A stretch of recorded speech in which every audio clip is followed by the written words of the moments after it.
Breeding betta fish, something so many want to do, but probably shouldn't because if done wrong, it can be a pain in your butt like you wouldn't believe.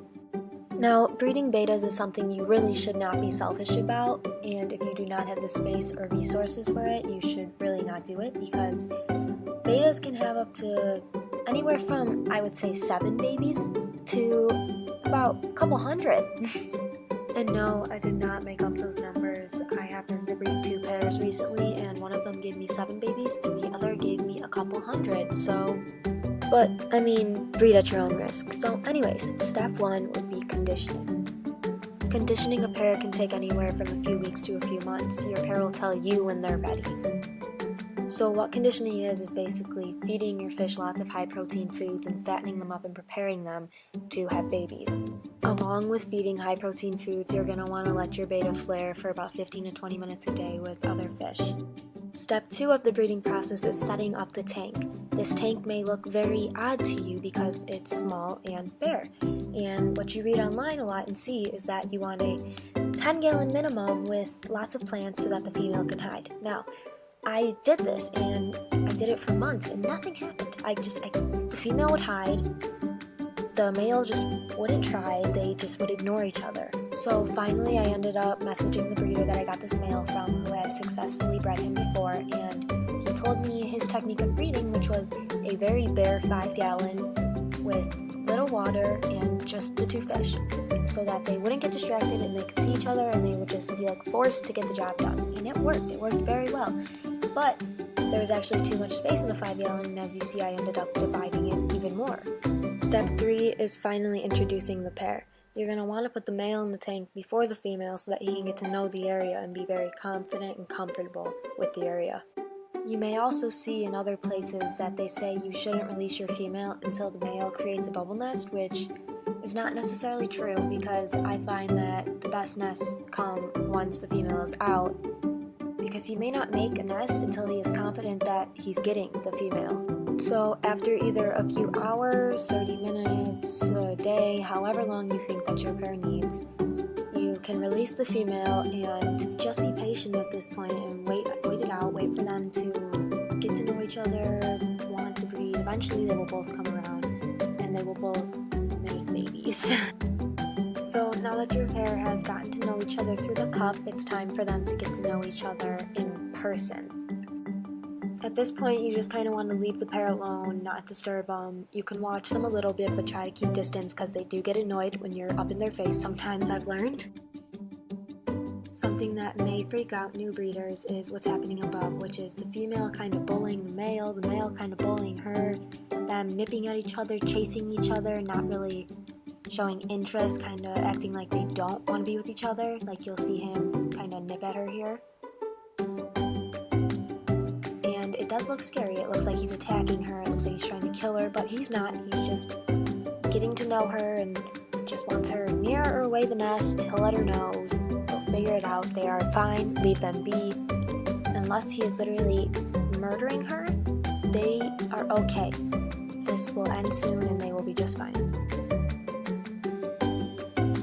Now you see that she's kind of settled right here, and he's going to come up to her and do a little dance, build his nest a little bit, show her what he's got.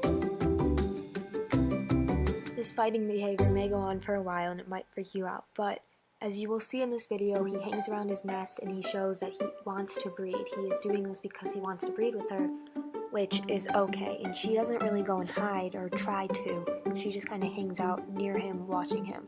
So they are okay, they do want to breed, they're getting there.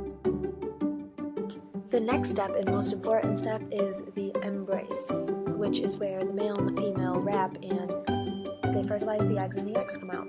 Now here's a failed attempt. This pair actually didn't end up working, but this is the only video I happen to have of this process.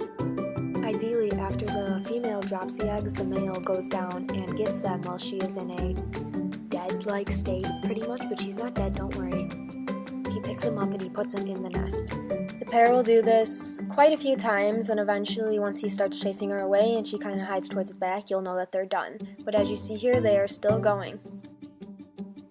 Now that the female's out of the tank, the male will make sure to take care of them, and anywhere from 24 to 48 hours or so, the eggs should hatch if they're fertile, or if the male doesn't eat them, because that will happen sometimes.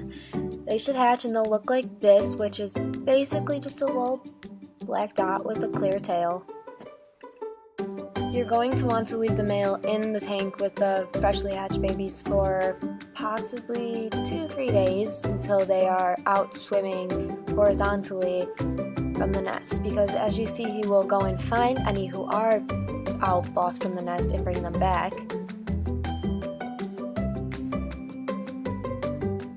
Now it's time to prepare the baby brine shrimp for once the betas are free swimming. Here I am just putting some table salt and a pinch of baking soda, which you'll see I spilled everywhere because I'm awful at recording. And I just add this into the water, which is in the brine shrimp hatchery that I ordered off Amazon. And I got the brine shrimp eggs from eBay, I believe, maybe Amazon. I'm not sure, I've had them for a while. I honestly don't know any of the ratios of the salt to the baking soda to the water to the eggs. I just kind of make it the same every time and just guess, and then I add any amount of eggs that I need, and it tends to work every time.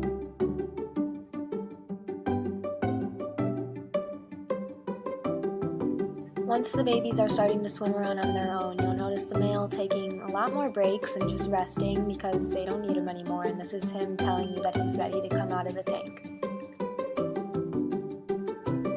Okay, so now that the male has exited the tank, you're going to want to start feeding the babies lots and lots of food and doing daily water changes, or at least at this point start adding some water to the tank if you can't start doing water changes yet, because you want to make sure you don't suck them up or hurt them. This particular spawn that you're seeing had so many babies I ended up having to move them into a couple different tanks when they were about 3-ish days old, so that's why there's so many brine shrimp and so many babies and so many tanks. You're just going to want to keep feeding them brine shrimp until you think they're big enough for other foods, or you can feed them vinegar eels, micro worms, banana worms, whatever you're wanting them to eat, and keep doing your water changes and watching them grow and enjoy. Eventually I moved this enormous spawn to a much larger tank where they could all be together and grow together at the same rates. They get 50% water changes in their 40-gallon every day, or every other day, whatever I can get to. I try for every day though, and they get fed at least once a day. I try to go for twice though. If you have any unanswered questions, please feel free